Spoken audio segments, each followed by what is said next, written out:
नमस्कार दोस्तों, hot seat की कड़ी में आज हम बात करते हैं सूरजगढ़ा विधानसभा।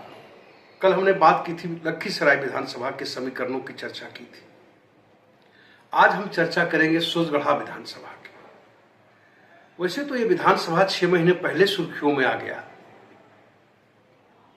जब प्रहलाद यादव, जो कि कहा जा रहा था कि एनडीए के प्रबल दावेदार उम्मीदवार के रूप में होंगे, लेकिन ऐसा हुआ नहीं। आपको याद होगा कि नीतीश कुमार के शक्ति परीक्षण के दौरान विजय सिन्हा ने इसे सेट किया और बजाबते एनडीए के पक्ष में वोट देने में कामयाब हो रहे हैं। और एनडीए के इलाके में जगह भी इनको, मतलब सत्ता पक्ष की सीट भी मिल गई थी। कुछ दिन तक उसी सीट पर बैठ रहे थे प्रहलाद यादव। लेकिन जब टिकट की बारी आई तो ललन बाबू लॉन्च कर गए। ललन बाबू को ये लगा कि आखिर विजय सिन्हा कैसे प्रहलाद यादव को सेट कर लियो मेरा आदमी। अब नतीजा ये हुआ कि उनका टिकट कट गया और ये उसी दिन तय हो गया था।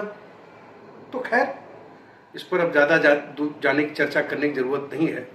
हम सिर्फ इतना कह रहे हैं कि बेचारे बड़ी आस थी, प्रहलाद यादव ने बजाबते राजद से नाता तोड़ करके उस समय और उस मदद किया एनडीए गठबंधन को, लेकिन उन्हें टिकट नहीं मिला। और रामानंद मंडल, जो कहते हैं कि ललन बाबू के चहेते हैं, उनको टिकट मिल गया। एक तो ये बात रही। दूसरे हैं प्रेम सागर चौधरी, जो कि महागठबंधन के उम्मीदवार, राष्ट्रीय जनता दल के उम्मीदवार। प्रेम सागर चौधरी से आप ये मत समझिएगा कि ये पता नहीं किस जाति से। जी हाँ, ये यादव जाति से है। इलाके में अच्छा प्रभाव भी है इनका। अब जाति समीकरणों की बात करें तो धानुक समाज का काफी संख्या में वोट, तकरीबन लाख के आसपास बोला जाता है, 1.25 लाख के 1.5 लाख के आसपास धानुक, कुर्मी, कुशवाहा ये वोटर है। कहते हैं कि नीतीश कुमार की एक कोर वोटर है और वास्तव में इसका फायदा मिलेगा, इससे कोई इनकार नहीं कर सकता है रामानंद मंडल को। लेकिन जो आधार वोट, जैसे भूमिहारों का भी कहते हैं कि 90,000 के आसपास वोट है इस इलाके। और एक और उम्मीदवार हो गए हैं अशोक कुमार सिंह, काफी पॉपुलर है इलाके में। पिछला बार लोजपा रामविलास के टिकट पर चुनाव लड़े थे और इस बार उनको उम्मीद थी कि एनडीए उन्हें भी उम्मीदवार बनाएगा। बहुत जगह दिमाग लगाए लेकिन उनकी दाल गली नहीं। अंततः उन्होंने निर्दलीय नामांकन कर दिया है। अब उनके नामांकन करने से रामानंद मंडल यानी कि जेडीयू के जो उम्मीदवार हैं, एनडीए के उम्मीदवार हैं, उनका समीकरण गड़बड़ा गया है। दरअसल अशोक कुमार सिंह की छवि अच्छी मानी जाती है, लोगों के बीच में पॉपुलर है। आप सोचिए कि पिछले विधानसभा चुनाव में एलजेपी रामविलास में जब 50,000 वोट ला सकते हैं, तो आप कल्पना कीजिए कि उनकी कितनी पकड़ है। तो ये आधार वोट में ये रामानंद मंडल का जो बेस वोट था, जो कि भूमिहारों का एक पूरा वोट एनडीए के पक्ष में जाता है, उस वोट में 100% से हमारी हो चुकी है। और लेकिन प्लस पॉइंट क्या है इधर, अब आप देखिए। और अशोक सिंह जो है निर्दलीय प्रत्याशी, उनको मदद कौन कर रहे हैं? विक्षुब्ध यानी कि नाराज प्रहलाद यादव, काफी कद्दावर नेता, कई बार विधायक रहे, जो टिकट से वंचित रह गए, वो मदद कर रहे हैं अशोक कुमार सिंह को। कहा यह जा रहा है कि उनके कार्यकर्ता उनके साथ बजाते घूम रहे हैं। ये एक समीकरण आपने समझा।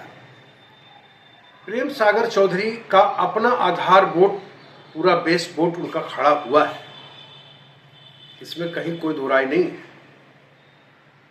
लेकिन कहीं न कहीं उस हिसाब से अगर देखें तो प्रेम सागर चौधरी का पड़ना कुछ मामले में थोड़ा मुझे भारी लगता है। भारी इसलिए लगता है कि जो भी वोट कट रहे हैं वो रामानंद मंडल के कट रहे हैं। एक और जनसुराज से जो उम्मीदवार हैं उन्हीं के स्वजाति माने जाते हैं, शायद कुर्मी जाति से है, वो भी अच्छा वोट काट रहे हैं, अच्छा रसूख रखते हैं इलाके में। अब उनका वोट भी कट रहा है, वहां से भी वोट कट रहा है। प्रहलाद यादव है, निर्दलीय को मदद कर रहे हैं, एनडीए प्रत्याशी को मदद कर नहीं रहे हैं क्योंकि वो टिकट से वंचित हो गए। और प्रेम सागर चौधरी के वोटों में बहुत ज्यादा सिनमारी नहीं हो रही है। सेंधमारी एक ही हो रही है कि प्रहलाद यादव के जो अपने रसूख के वाले जो वोट है वो निर्दलीय प्रत्याशी अशोक कुमार सिंह के खाते में जा रहा है। तो कहने का अर्थ है कि कहीं ऐसा न हो कि ये लड़ाई रामानंद मंडल वर्सेस अशोक कुमार सिंह हो जाए, या फिर राजद और निर्दलीय के आमने सामने की लड़ाई हो जाए और रामानंद मंडल तीसरे नंबर पर चले जाए। इस तरह की भी चर्चाएं हो रही है। और जो लोगों से हमारी फीडबैक हमने जब लिया तो रामानंद मंडल को तो अच्छा मानते हैं लोग,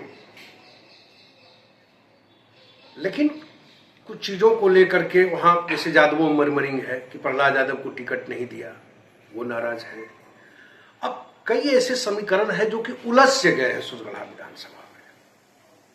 अब सामने फाइट में कौन आएगा, ये बड़ा अजीब सवाल हो गया है कि आखिर जो एनडीए वर्सेस महागठबंधन आम सामने होगा या ट्रायंगुलर फाइट जो अशोक कुमार सिंह बना रहे हैं वो किस पोजीशन पे रहते हैं। चर्चा अब इस बात की हो रही है क्योंकि 50,000 वोट कम नहीं होता। एक विधानसभा में कोई व्यक्ति 2020 के विधानसभा चुनाव में अगर 50,000 वोट लाया है तो उसको आप कमतर नहीं आंक सकते। और उनकी छवि भी मानी जाती है कि अन्य जातियों में भी है, ऐसा नहीं कि उनकी छवि सिर्फ और सिर्फ भूमिहार जाति के लोग उनको वोट कर रहे हैं। और अब देखना यह होगा कि प्रेम सागर चौधरी, ठीक है मान लेते हैं थोड़ी देर के कि उनके वोटों में बहुत ज्यादा सेंधमारी नहीं हो रही, लेकिन अगर आप रामानंद मंडल यानी कि एनडीए के पूरे वोट शेयर की बात अगर करें, जो एनडीए के जो वोटर है 2 लाख के आसपास पहुंच जाता है वो वोटर, जिसको हम आधार वोट मानते हैं, 2 लाख 2.5 लाख के आसपास। तो मुझे नहीं लगता कि प्रेम सागर चौधरी बड़ी आसानी से इन सीटों को निकाल ले पाएंगे, क्योंकि प्रहलाद यादव और प्रेम सागर चौधरी में अंतर है, इससे कोई इनकार नहीं कर सकता।